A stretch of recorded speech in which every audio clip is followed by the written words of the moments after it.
안녕하세요. 경똥TV 경또입니다. 오늘은 토익 스피킹 시험에 대해서 영상을 간단하게 찍어보겠습니다. 가시죠.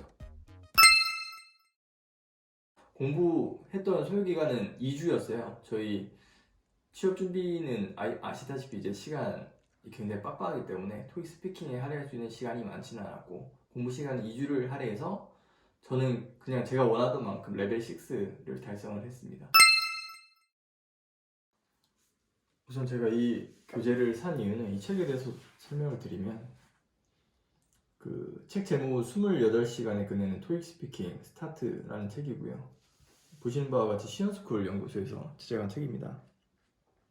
레벨 6라고 적혀져 있는데, 이건 기준 점수를 의미하고, 기본적으로 레벨 6에서 이제 그 이상으로 커버를 할 수 있다는 내용인 것 같아요.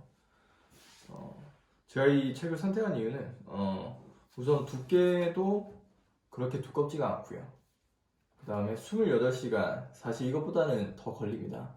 더 걸리지만 이 짧은 시간 안에 해야 되기 때문에 내용이 축약적으로 저희가 실제로 필요한 내용들 위주로 좀 추려놓은 내용들이 있어요.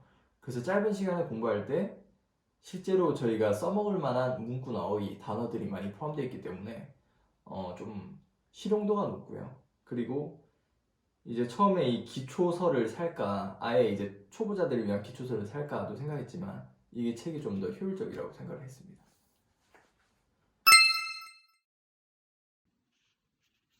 저희 책 구성은 다른 책들과 크게 차이 나는 부분은 없고요. 일단은 앞에 이제 변경된 시험에 대한 내용이 있고, 그 전체적인 책 구성에 대해서 나와 있는데요. 이 구성은 다른 책들과 큰 차이는 없는 것 같아요. 이제 앞에서 이제 기초적인 어휘에 대해서, 어휘나 문구에 대해서 다지고, 그 뒤에서 이제 시험 유형별로 어떤 문제들이 나왔었는지 그 핵심 유형별로 파악을 한 다음에, 그 다음에 이제 actual practice라 해가지고 다음 그 최종 자기 감을 유지하면서 테스트를 진행해보는 그 구성으로 이루어져 있습니다.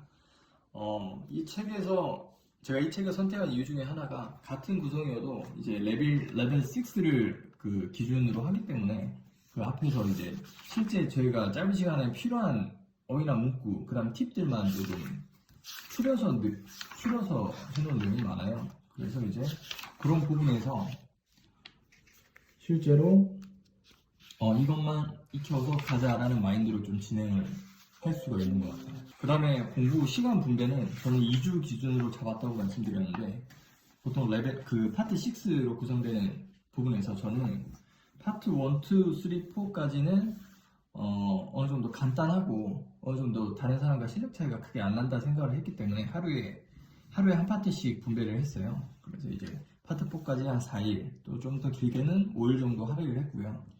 이제 기본적으로 파트 4까지 무난하게 한 다음에 이제 레벨 5가 나온다 생각을 하기 때문에 5, 6에서 조금 한 이틀 정도씩 시간을 할애를 했고요. 왜냐면 5, 6 같은 경우에는 리스닝도 어느 정도 따라줘야 되고, 그 다음에 이제 말하는 시간 자체도 이제 30초 이상으로 말을 해줘야 되기 때문에 여기서 실제 영어 실력 차이가 많이 난다고 생각을 했거든요. 그래서 여기 시간을 좀 더 할애하고, 이렇게 되면 차지하는 시간이 한 10일 정도 되는데, 남은 한 4, 5일 정도는 그 액츄얼 테스트 실전 모의고사를 푸는데 시간 할애를 많이 했습니다. 실제 이 책의 장점 중에 하나가 뭐냐면, 그 액츄얼 테스트 5회분이라고 해서 그 안내에 따라 들어가면 저희가 시험 전에 PC화면에서 실제 시험 조건과 동일한 그 화면과 구성 시간을 재서 그 시험을 한 5회분 정도 쳐볼 수가 있어요. 여기에 해설 강의까지 따라오기 때문에 저희 토익 스피킹은 영어 기본 실력보다는 감을 유지해서 가는 시험이라고 생각하기 때문에 이 부분이 핵심 포인트라고 생각을 했습니다. 일단 시험 준비는 그렇게 했고요. 2주 동안 제가 공부했던 마인드는 각 파트별로 전체를 본다는 생각보다는 필수 어휘에 대해서는 외우고, 그 다음에 각 파트별로 이제 시간을 떼어주는 그 문구들이 있어요.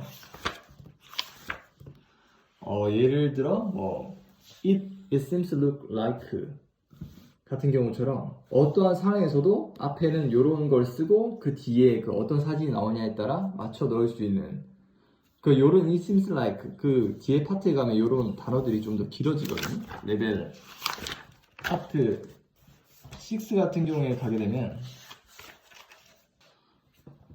예를 들어 in the case of my best friend about when 이런 식으로 상황에 상관없이 앞에 시간을 떼어줄 수 있는 영어 문장들이 있는데 요거는 실제로 시험장에서 이제 생각이 안 날 때 기본적으로 시간을 떼어주고 점수를 획득할 수 있게 해주는 내용인 것 같아서 요런 거에 대해서만 정확하게 외워서 가자. 그 뒤에 단어는 내가 최대한 짧게 끼워 넣자는 마인드로 진행을 했던 것 같습니다. 팁 아닌 팁을 조금 드리면 실제 토익 스피킹은 영어 실력보다 마지막 그 감을 유지해서 가는 게 중요하다 생각하기 때문에 저 같은 경우에는 취준을 할 때 버스에서 그 영어 이거 토익 스피킹에 대한 mp3를 다운을 받아서 들으면서 질문을 듣고 그 실제로 말은 하지 않아도 가상 이미지 트레이닝으로 대답을 준비를 하면서 한 2주 정도는 준비를 했던 것 같아요. 그게 실제 앉아서 공부를 하는 거 이상의 효과를 냈던 것 같습니다. 그 최대한 그 mp3 파일 다운받아서 들으면서 다니는 걸 추천을 드릴게요. 토익 스피킹 공부를 2주를 하셨다고 하셨는데 2주 만에 초보자들도 충분히 가능할까요? 네, 충분히 가능하다고 생각하고 토익 공부를 어느 정도 해봤다면 토익 스피킹은 오히려 더 쉽게 접근할 수 있는 시험이라고 생각을 합니다. 토익 스피킹 시험 볼 때 팁이 있을까요? 팁은 일단 절대 욕심내지 말고 패턴과 단어만 다 써먹고 나오자는 생각으로 다 문장을 짧게 구성해서 생각나는 대로 말하고 나오는 게 제일 현명한 시험 노하우라고 생각합니다. 저도 팁이 있습니다. 작은 목소리로 하는 것보다 좀 자신감 있게 네. 시험에 임하면 조금 더 맞습니다. 점수에 반영이 되지 않나? 라는 맞습니다. 생각도 그거는 들었습니다. 모든 시험 만국 공통인 것 같습니다. 자, 이제 마무리해주세요. 반지가 유독 반짝반짝 빛나시네요. 네. 마무리해주세요. 장모님 해주시죠. 우선은 이건 제가 토익 스피킹을 잘해서 말씀드린 게 아니고 기본적으로 일반적인 수준에서 가장 짧은 시간에 토익 스피킹 레벨 6 가장 무난한 점수를 따기 위해서 제가 했던 경험을 말씀드렸고요. 일단 참고만 하셔가지고 좋은 점수 취득해서 그 목표하는 거에 잘 활용할 수 있었으면 좋겠습니다. 이상 경도였습니다.